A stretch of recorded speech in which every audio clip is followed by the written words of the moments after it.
Welcome to my e-poster presentation of our study that focused on the effects of polystyrene, micro and nanoplastic short-term exposure in a colitis mouse model. Humans are exposed to MMPs on a daily basis. For the gastrointestinal tract, as one of the primarily exposed organs, MMP-related changes to the gut microbiome and inflammatory processes have been described for healthy individuals.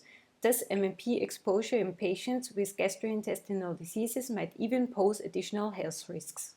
In this study, we investigated the effects of MMP exposure in a colitis model that mimics an inflammatory environment with a defective intestinal barrier.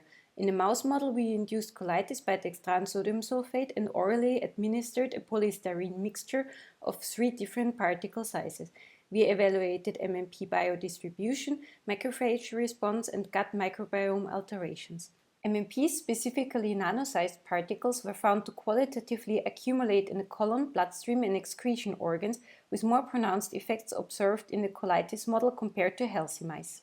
Histological evaluation of the colon tissue showed a trend that MMP application in colitis mice aggravated the colitis phenotype, while no changes were observed in healthy mice with MMP application. Furthermore, slightly increased numbers of F480 positive macrophages were observed in healthy and colitis-induced mice when treated with MMPs. These macrophages also showed a shift in polarization towards a more pro-inflammatory phenotype. Changes in the microbiome composition were mostly affected by DSS treatment. Bacteroids and parabacteroids genera were increased, while microbial richness was decreased in colitis-bearing mice. MMPs alone did not trigger any significant changes in healthy mice. However, the treatment of MMPs in colitis mice showed to intensify microbial dysbiosis in terms of decreased microbial evenness and a shift in bacterial genera towards potentially pathogenic strains.